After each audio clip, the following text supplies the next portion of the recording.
Bentleys are luxurious. Climb inside a Bentley and you should feel warm and cosy. If someone said to you, I need you to drive 1,000 miles tomorrow, you'd say, yeah, sure. 4 AM sound okay? Great. Look back through Bentley's past though, and you'll realise there's something else that their cars are very good at. That's driving fast. Motorsport formed a big part of Bentley's early story.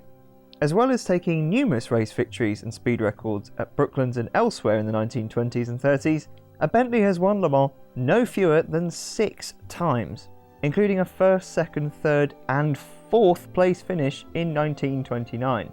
Put simply, if you had some cash to spare before World War II and wanted to go racing, you'd head to Bentley. It's why in the Revival's Brooklands Trophy you'll see Bentley after Bentley after Bentley after Bentley.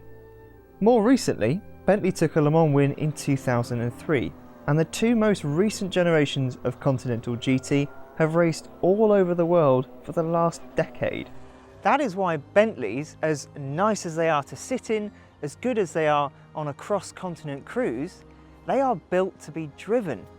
Now you might look at a Continental GT and think, well, it's too big or it's too heavy to be any fun to drive.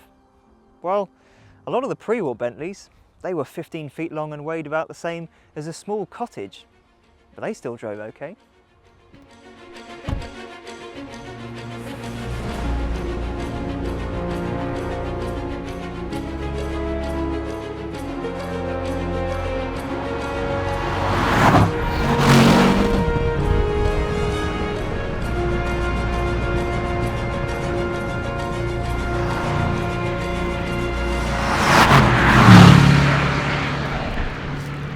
This is the Bentley Continental GT V8, and as you can probably guess from the name, this has a 4-litre twin-turbo V8 rather than the regular 6-litre twin-turbo W12. As you can probably also guess then, this is not the most powerful or the fastest Continental you can buy. This has 550 horsepower, the W12 has 635. This has only 770 newton meters of torque, the W12 has 900 newton meters. 0 to 62 in this takes 4.2 seconds versus 3.7 in the W12, and the top speed is only 198 miles an hour rather than 207. But it's not like the V8 is giving away much, and listen to that noise.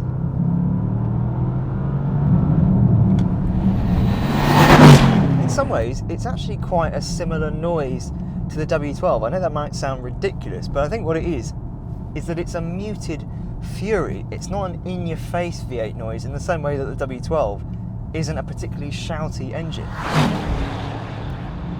And this might not have the same level of torque as the W12, but honestly, from 2,500 RPM, it's like there's a wave and it keeps building and building and building. You just can't escape. What's more, it isn't that bad on fuel. I mean, it's not a Kia Picanto, don't get me wrong, but when you're cruising along, half the cylinders will shut off in 20 milliseconds. And for reference, it takes at least 5 times longer to blink. What about everything else? Well, this car might have 9,090 pounds worth of carbon fibre on it, but it is still a heavy car, filled with wood and machined aluminium and leather, but everything underneath is suitably beefy.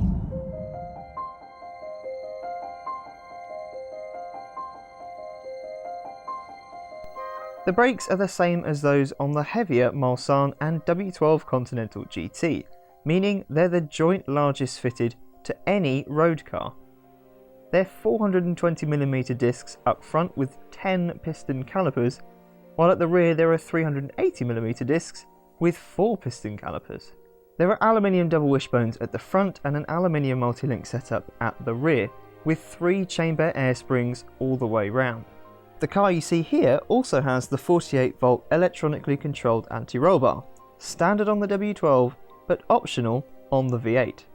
The chassis, meanwhile, is made from a mix of steel and aluminium, while the body is made from superformed aluminium, heated to 500 degrees before being shaped. Crucially though, this V8 compared to the W12 weighs 79 kilos less. It's 2,165 kilos. So in some ways, if you had to differentiate, the W12, that's the cruiser. The V8, it's more of a bruiser. The steering, whether you've got it in comfort, Bentley or sport, it's actually quite light. I think that's more to do with it not being too strenuous. It might be quite a powerful and performance orientated car when you look at the stats, but it's still a Bentley. You still shouldn't have to be manhandling the wheel, and indeed you're not. Even when you're going very quickly, actually, it's remarkably light. The brakes, strong, and they deal with the car's weight incredibly well. The suspension, well, actually in comfort mode, there's a lot of movement. It's very pillow-like. You look at something like a pothole in the road and you think, well, actually, with 22-inch wheels like this car's got, you think, wow, this is going to hit pretty hard. And yet it doesn't. In sport, you get less suspension movement and you get more support across the car. But crucially, you do still get a nice, reassuring bit of roll. It doesn't suddenly turn into something that's super rigid, super uncomfortable, super unforgiving. Remember, this is still a Bentley. I think what's probably surprised me almost more than anything else, apart from the way it accelerates, obviously, because that's ridiculous, is that at high speed, it still really turns. It really feels like the nose just tucks in, just dives into a corner.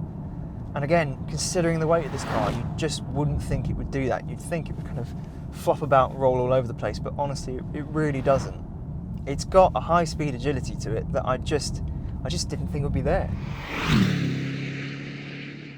And then when you're done driving quickly, or at least sportily, you can start to absorb what's around you.